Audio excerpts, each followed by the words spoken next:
Hello అందరికీ welcome to another mini vlog అన్నారు ఏంటి చికెన్ ఫ్రై చూపించేస్తున్నారు మా ముందు వండేస్తారేంటి అనుకుంటున్నారా ఆల్రెడీ వండింది మన బోనక్కాల ఇంటికి చికెన్ కర్రీ వండుకుని తిందాం అనుకున్నాం వెళ్ళడం బాగానే వెళ్ళిన తర్వాత ఎలా జరిగిందో మీరే చూడండి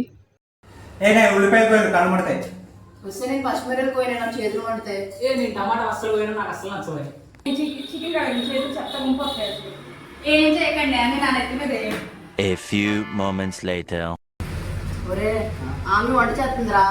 వంట చేస్తుందా పెంట చేస్తుందా? అది పెంటే చేసేలా ఉందిరా. అరే అన్నం మాడగొట్టేసారా ఎంకమ్మ నాకు నిజంగా తినాలి ఇప్పుడు అది మీ సాగుతుందిరా నీకు అలాగా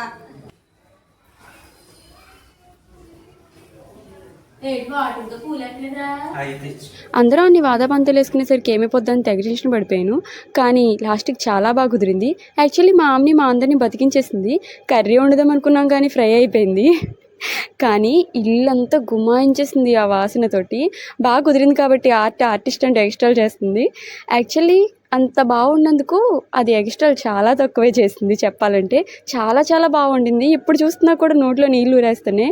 ఈ లోపల ముక్కలు కాంపిటీషన్ అయిపోకముందే ఇది నా ముక్క అని పనిచేసుకుంటున్నాం. పొద్దున్న టిఫిన్ లేదు, మధ్యాహ్నం 2 అయిపోయింది. మరి కడుపులో ఎలగలు పరిగెడేస్తాయి కదా, అందుకే పనిచేసుకుంటున్నాం. ఈ లోపల మా పుష్పకి పాయసం వండాలనిపించింది. కానీ అందులో ఒక చిన్న ఇంగ్రీడియంట్ తక్కువైంది అంతే. ఏవే కట్ చేస్తున్నారా తినేస్తున్నారా? ఏం చేస్తున్నావు పుష్ప? సేమ్యా మియా సేమ్యా సేమ్యా సేమ్యా. ఒరే పాలు తెచ్చారా? పాలు తెచ్చారా? ఇది పాలు కాదా? పెరుగురా అది. సరిపోయింది. అండ్ ఫైనలీ ఎదురు చూసిన సమయం రానే వచ్చింది. అందరం ప్లేట్లు పట్టుకుని రెడీగా ఉన్నాం.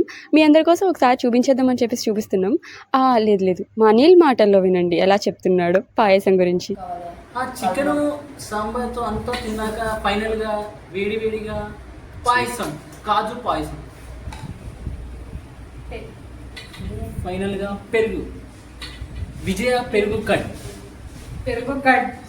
పెరుగున్నా కడ్డన్నా ఒకటే కదండి అని అడగకండి. ఎమోషన్ ముఖ్యం, మాటలు కాదు.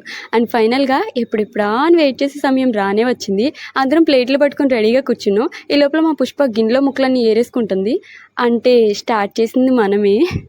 ఆ గిన్నెలో ఎన్ని ముక్కలున్నా మనం వేసుకున్న ముక్కలే చాలా టేస్టీగా ఉంటాయి. అందుకే కొన్ని ముక్కలు, కొన్ని జీడిపప్పు ముక్కలు అలా ఏరుకుని పక్కన పెట్టుకున్నాం విత్ ఉల్లిపాయ కూడా. ఈ లోపల మా చికెన్ దేవత, అంటే మాకు చికెన్ వండి పెట్టిన దేవత ఆమెని మా అందరికీ రైస్ వడ్డిచ్చేస్తుంది ప్రేమగా. చారు కూడా అదే కాస్తుందంట. భలే కుదిరిందిలే ఆ రోజు మాత్రం ఫుడ్. అండ్ మీకు చెప్పలేదు కదా పాయసం గురించి. ఆ పాయసం ఎలా కుదిరిందో మీరే చూడండి.